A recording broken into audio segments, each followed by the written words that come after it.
All right. So I had some questions about the moon. Which one?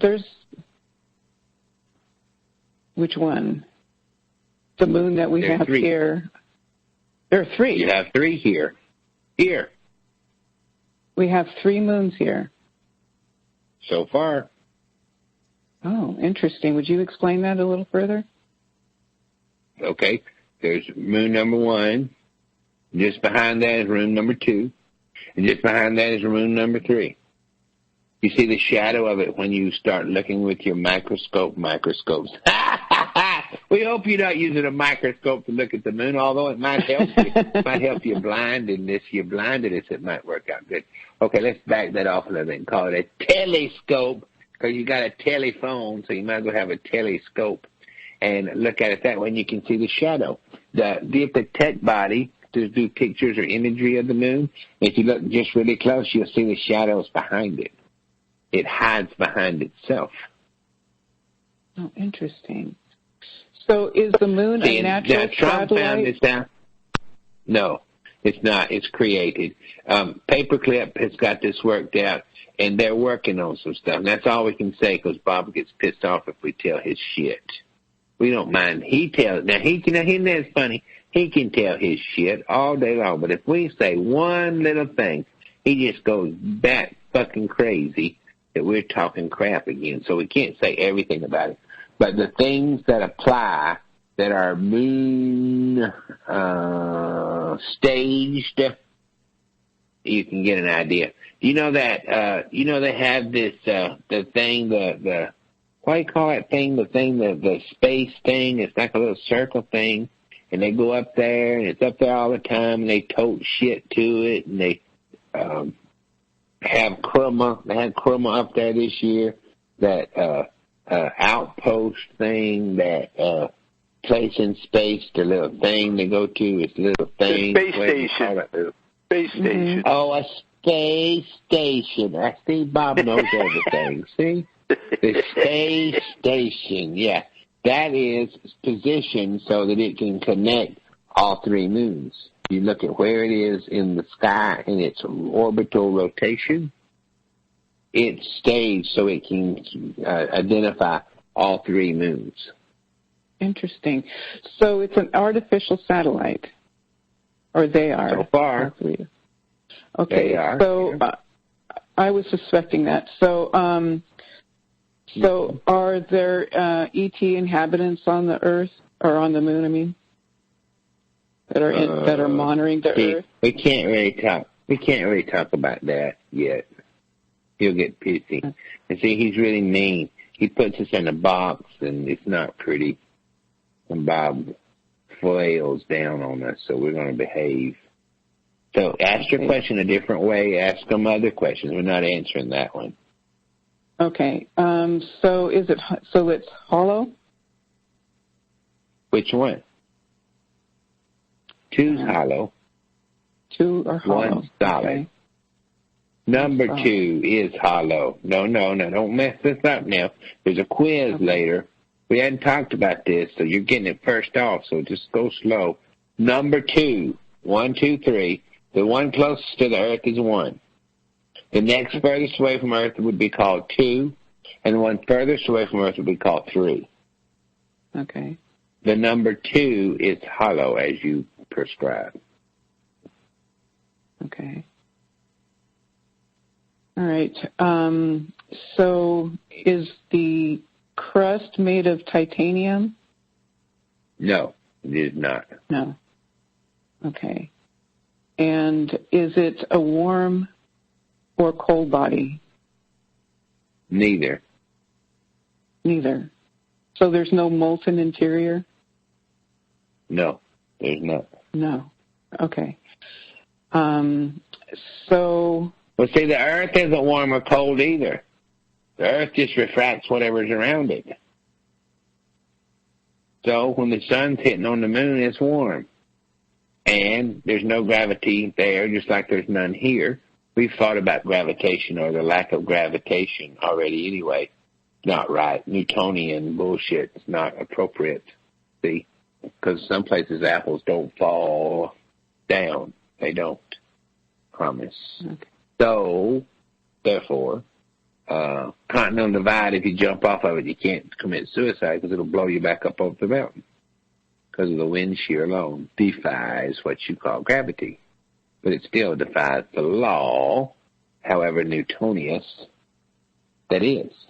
So, now, we're not saying that there's not a good reason for it. We're just saying that number 2 is hollow, and they're warm or cold based on their perspective with radiating sun or radiation. Okay, so is the one closest to the Earth solid?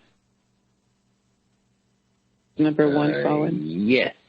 Number 1 is solid. Okay. And so number 3 is hollow then. Is that right? No. It's kind of halfway. It's what you would call it's variegated. It's more porous. Do you know what? Bob knows what this is. You know what lava rocks are? Yes. It's like that. Okay. In a strontium kind of way.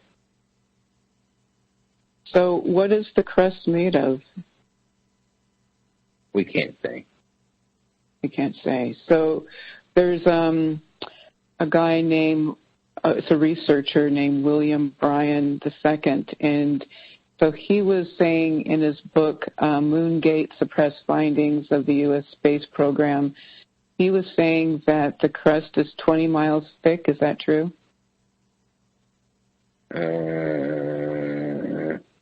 Well, on which moon? Well, that's the question. So that would be moon number 1?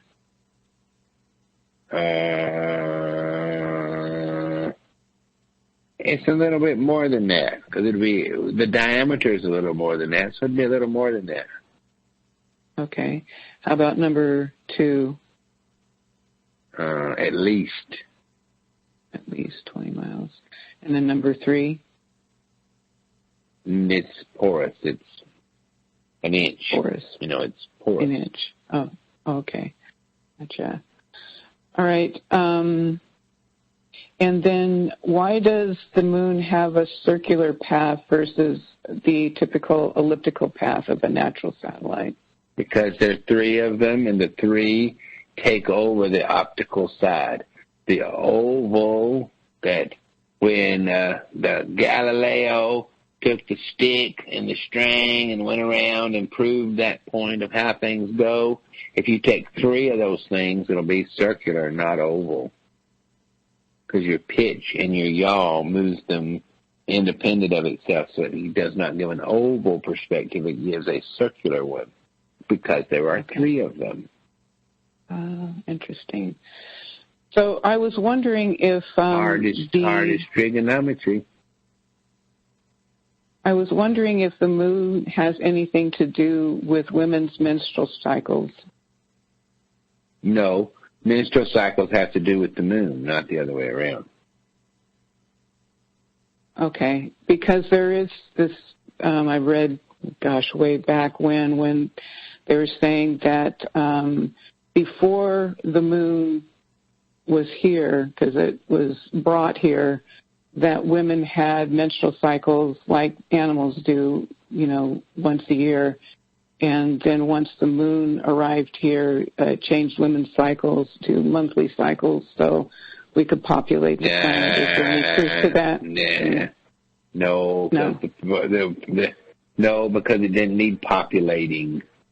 It didn't need populating, for Pete's sake. Because now that you're sitting there and, okay, if there's no time, how would you know if a year or a month isn't a year? See what I mean? It becomes too crazily dogmatic. You cycle as you cycle, and the animals and beasts spring, which means they come into rut in a season when they're mating. That's when they get pregnant. That's when they're birthed, because it makes sense and it works out. Okay? Mm-hmm. Well, but females don't get pregnant every cycle. So what's the difference? You can have about 1 a year. So actually the cycle is the same. Okay, gotcha. You're birthing children, right? Right. Time you go in testate, time you get impregnated, and you go 9 months and have a baby, you can get pregnant in about a year, just like a old mama sow. Right? Right. And you're very fertile. That when you come out, when you're pregnant, just have a baby, that's when you're very, very, very, very fertile. Because you're used to being pregnant. Vibration clicks. So just like a cow, you can have a good baby about every year. Okay. See? And then, is it true that 80% of the lunar oceans are found on one side of the moon? So the side that we're looking at? In two you can. In two you can. Not in one. Okay. Yeah, but not in one. See, that's why it becomes so. That's why nobody knows anything and blah, blah, blah. And when they ever get to the moon, it'll be interesting. When they ever get to the moon. So we've never been to the moon? Not yet. Oh, that's right. We You've been to Arizona, honey. Right, I remember that. The edge of New Mexico. Yeah, but they're going though. Don't you worry. Donald J. Trump's going, and boy, he's going to turn out church. Because what he's going to do, you know what a slingshot is? Yes. Okay. See, this is their shit, so this ain't Bob's shit, so we can talk about this. Because Bob's going to prove it, but they're saying it, not Bob, so it's okay.